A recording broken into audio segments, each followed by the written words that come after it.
And if you're not sure who the Nicholas brothers were, they were the ones on the staircase jumping over each other and doing the splits every single time. Arguably, almost inarguably, actually, the greatest, most athletic dance number that anyone has ever done on screen. Yeah.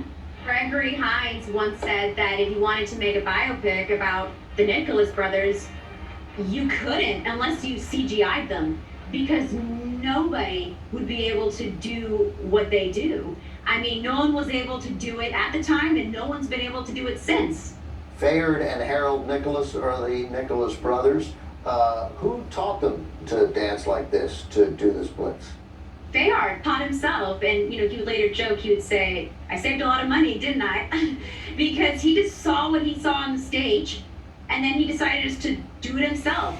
And so he was really like the glue and the kind of he was kind of the little mastermind and the choreographer between their little numbers. I do also want to give credit to Nick Castle, who was their longtime collaborator and choreographer. He was always devising all sorts of crazy fun challenges for them to do. Right before this movie, they had done a film in which they actually flip off the walls, and they thought they couldn't do it. Nick was like, "Come on, guys, you can do it, you can do it." And they practiced, and they were able to run up the walls, flip, and land in the splits. And later, Donald O'Connor did that in Singing in the Rain, although he didn't land in the splits.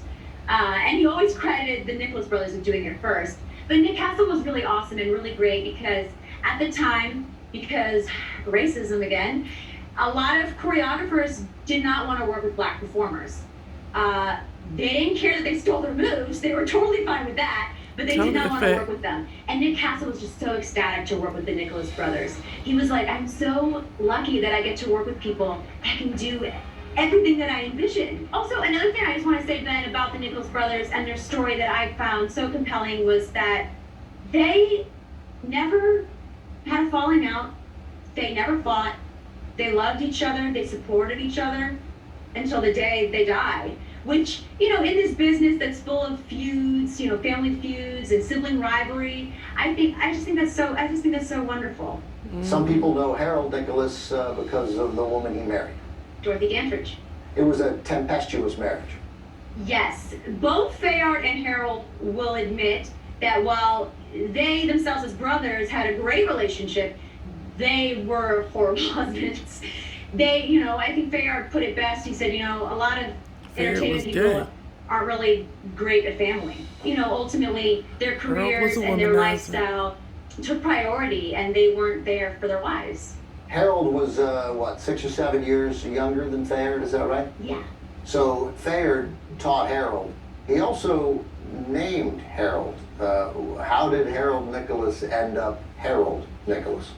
Fayard, like many people at the time, loved the comedian Harold Lloyd. He was his favorite movie star, and he loved Harold Lloyd. And so when his mother was going to have a baby, he said, "You have to name this baby Harold Lloyd. You have to name him Harold Lloyd."